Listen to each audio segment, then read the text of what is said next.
At first, I used to think that Orin the Red was just some hot, crazy murder lady, and then I realized that she's a hot, crazy murder lady that's kind of fucked up. Like, her story is kind of tragic. Her existence is kind of tragic.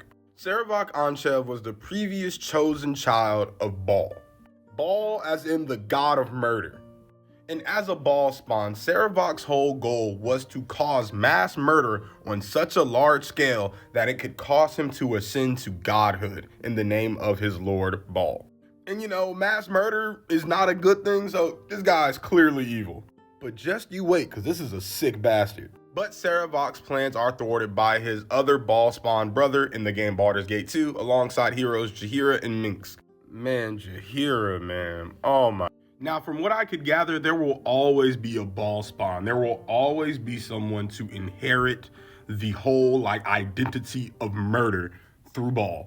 Now, Sarevok, being a devout follower of Bhaal, decided he will make sure that the Bhaal spawn lineage continues, that the essence of the Lord of Murder continues in whatever way he can. Now, I don't know when this is, but Sarevok had a child, and her name was Helena, okay?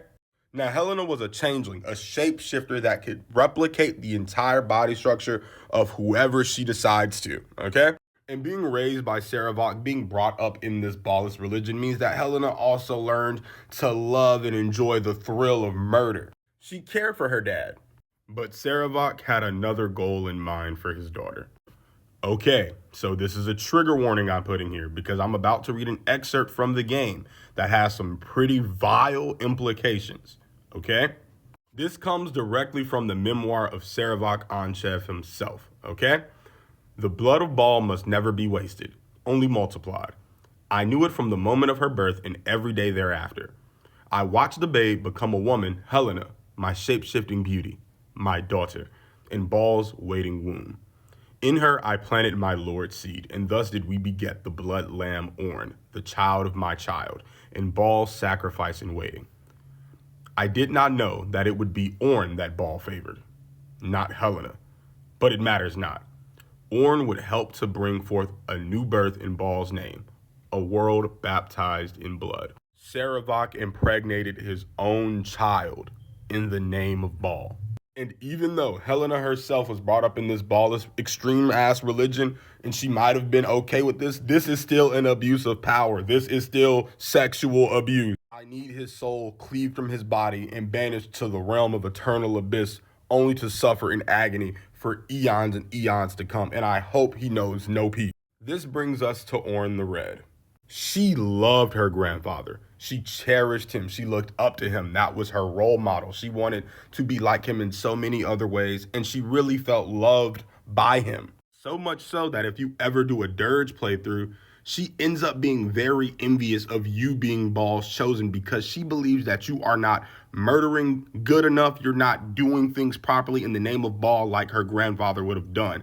Everything she has done in the Bhaalist religion has been for her grandfather, Sarevok Anchev's approval, even killing her mother.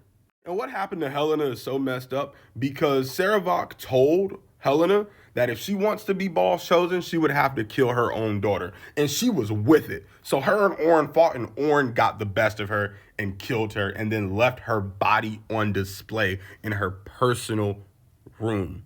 So when you confront Orin and you let her know, hey, you're a victim, of actual abuse.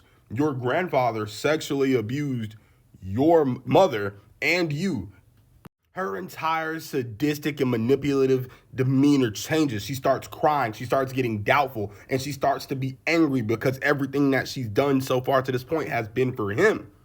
As she's feeling these emotions, before she even has any idea of how to move forward with this information, Bhaal intervenes and says that he will have a champion. He imposes his will onto Orin, contorts her and twists her body, breaks her bones until it is reformed into the Slayer. This is the last way Orin will ever be viewed. And if you play Dark Urge, this is your sister. And when you defeat her, as her new form decays, she crawls towards you, screaming, bellowing in pain and agony. And you could view this as her relentlessly wanting to kill you even though she's dying herself. But when you play the Dark Urge and you realize this is your sister and how kind of messed up her story is, I felt as if she was crawling towards you for some kind of safety or recognition, because you are the person that actually sees her and is telling her and honest to her, like her last tie to this world. And then she's eradicated. She just dies right there. Sheesh, man. Sheesh.